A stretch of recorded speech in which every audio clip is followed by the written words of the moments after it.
তোমার কোনো কিছু নিয়ে মাথা ব্যথা নাই, আমার বোনটার যে বিয়ে হচ্ছে না সেই খেয়াল কি তোমার আছে? তোমার বোনের বিয়ে হচ্ছে না তো আমি কি করব? এখন কি তোমার বোনকে আমি বিয়ে করব? বাজে কথা বইলো না, তোমার ভাই বাহারকে বলো আমার বোনের সাথে প্রেম করতে। বাহ, চমৎকার প্ল্যান করছো। এখন আমার ভাইয়ের গলায় তোমার বোনকে ঝুলাইতে চাও? আরে না, বাহার যার সাথে প্রেম করতে যায় তার বিয়ে হয়ে যায়। আরে ভাবি, বহু বছর পর দেখা, তারপর বলেন কেমন আছেন? বাচ্চা কাচ্চা কয়টা? অরুণ ভাই ভালো আছি, বাচ্চা কাচ্চা 11টা, আরেকটা আসিতেছে। বলেন কি, তাই নাকি? আপনার জমিন তো দেখি অনেক উর্বর, অনেক ফসল হয়। আরে অরুণ ভাই, শুধু জমিন উর্বর না, আমার কৃষক অনেক পরিশ্রম করে। জামাই, তুমি নাকি আমার মেয়েরে বকাবকি করছো? কি করছে আমার মেয়ে? আম্মাজান, তার আগে বলেন কি খেয়ে আপনি এই মেয়েরে পয়দা দিছিলেন? আরে জামাই, কি হয়েছে বলবা তো, না বললে বুঝবো কি করে? আমার মা মারা গেছে, তার ছবির জন্য আমি একটা মালা নিয়ে এসেছি। আপনার মেয়ে বলে আমার মার ছবির জন্য কেন মালা আনো নাই?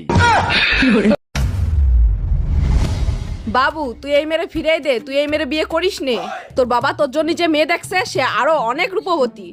কিন্তু মা, আমি যারে বিয়ে করে আনছি সে যে আবার গর্ভবতী।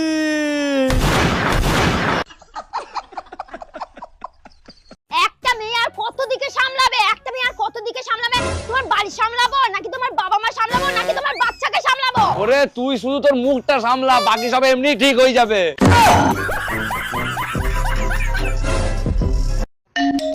হ্যালো। এই তোর বউ পোষার মুরুদ নাই, তুই বিয়ে করছিলি কেন? আরে বাবা, কি হয়েছে সেটা তো বলবা। বাল হয়েছে, 3 মাস ধরে বাপের বাড়ি ফেলাই থুয়ে গেছে। ওরে আমার সোনা বউ, রাগ করে না, সামনের মাসেই নিয়ে আসবো। শীত চলে গেলে নিয়ে কি বাল ফেলাবি? গাদা কোথাকার। আব্বাজান, জলদি আসেন, বিদেশি মাল নিয়ে আসছি। কি জামাই, তুমি মদ খাও, তাও আবার শ্বশুরের সাথে খাবা? সব সময় তো খাই না, যখন আপনার মেয়ে গালিগালাজ করে তখন একটু খাই। বিয়ের আগে তো বলো নাই তোমার যে মদের নেশা আছে। বিয়ের আগে আপনিও তো বলেন নাই যে আপনার মেয়ে দজ্জাল। ও চাচি, আমনেরও তুমি মেলা দিন পর দেখলাম, তা কেমন আছেন? মোর ভালো থাওয়া শেষ হয়ে গেছে, 2 মাস আগে তোমার চাচা মরিয়া গেছে। আরে ভাবি, এ আমনে কোন কি? ভাই মরছে কবে? ওরে মাল্লা হালার পাহালা, যেই হনস মোর জামাই মরিয়া গেছে, এখন চাচি থেকে বাবি হইয়া গেছে। অনেকদিন তো ফোনে কথা বললাম, তোমার কি আমার সাথে দেখা করতে ইচ্ছে করে না? ইচ্ছে তো আমারও করে, যদি তোমার বউ টের পেয়ে যায়। আরে তোমারে তো বলাই হয় নাই, আমার বউ তো 3 বছর আগেই মারা গেছে। আমি মারা গেছি আর আমি জানি না? তুই আজকে বাসায় আয়, তোর খবর আছে।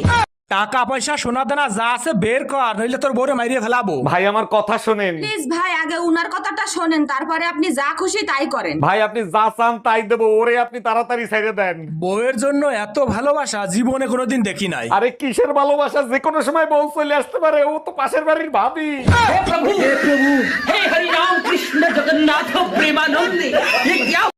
আরে উঠো উঠো উঠো উঠো উঠো, তাড়াতাড়ি উঠো, আমার বড় ইচ্ছে, আমার বড় ইচ্ছে, তাড়াতাড়ি উঠো।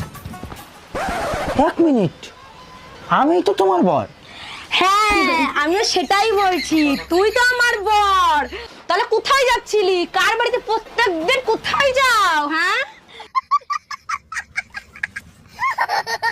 ডাক্তার, আমার জামাই আমার 1 ফুটও ভালোবাসে না, কি করব বলেন তো? এটা হরমোনের সমস্যা, হরমোনের ওষুধ লিখে দিচ্ছে, আর সাথে বেশি বেশি করে দুধ খাওয়াবেন।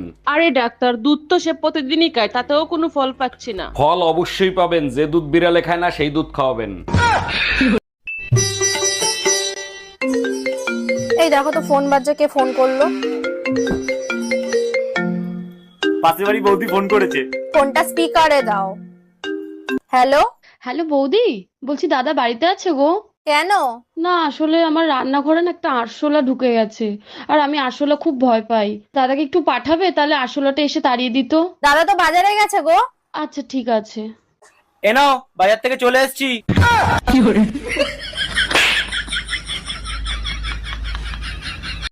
ও ভাবি, লিচু খাবেন? আমাদের গাছের লিচু অনেক মিষ্টি হয়। অরুণ ভাই, খাইতে তো ইচ্ছা করে, কিন্তু তার আগে বলেন আপনাদের কাছে কালা লিচুও হয় নাকি? এইসব কি বলেন, লিচু আবার কালা হয় নাকি? তা কালা লিচু কোথায় দেখলেন আপনি? আপনার কাছেই দেখছি, কালকে যখন আপনি লিচু পাড়তে উঠছেন তখন দেখি 2টা কালা লিচু ঝুলতেছে।